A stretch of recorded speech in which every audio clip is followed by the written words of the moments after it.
Matarayompong nadakop kan otoridad ang dawang pigko-konsidera na drug personality sa pigkasar na bypass operation sa Puro 4 Barangay Triangulo, Naga City, alauna kasuod manghapon. Pigbisto ang mga akusado na sinda alias Mark, 19 anyos, residente kan Lapurisima, Ocampo, Camarines Sur, dating criminology student. Asin si alias Joven, 33 anyos, boy sa sarong tindahan at residente kan Marila, Bulan, Sorsogon. Sigun kay Investigation Agent 5 Adrian Fajardo kan Pedaya, Camarines Sur, labis sarong bulan manindang pigmonitor ang suspect na si Mark. Alagad sa operasyon, tiyempong kaibaman kaini ang sarupang drug personality. Kung sa inako anida sa duwang suspect ang 2.3 milyong pisong kantidad ng shabu na may gabat na poko mas o menos 500 gramo.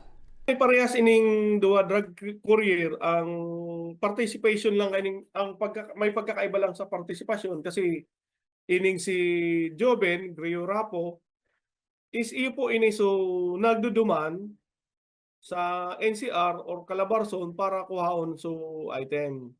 Samantalang ini naman si Mark Joseph Baloso, siya naman po so in charge digdi sa city para po makipag-transact duman sa kliyente at siya po talaga so nakiampang sa mga client kan sa indang illegal drug activity.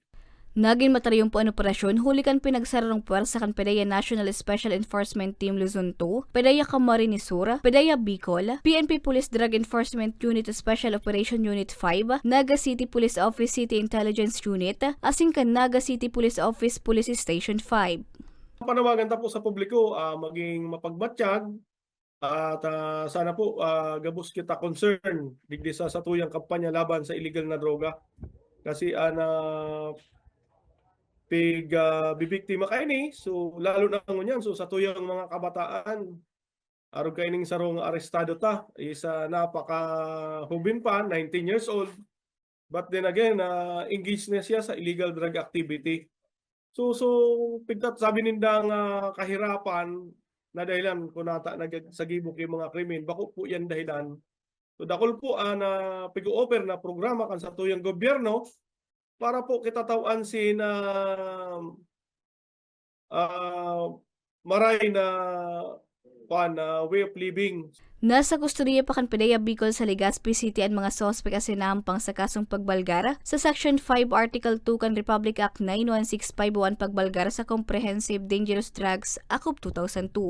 Para sa mga baratang tatak Bicol, Regine Boy.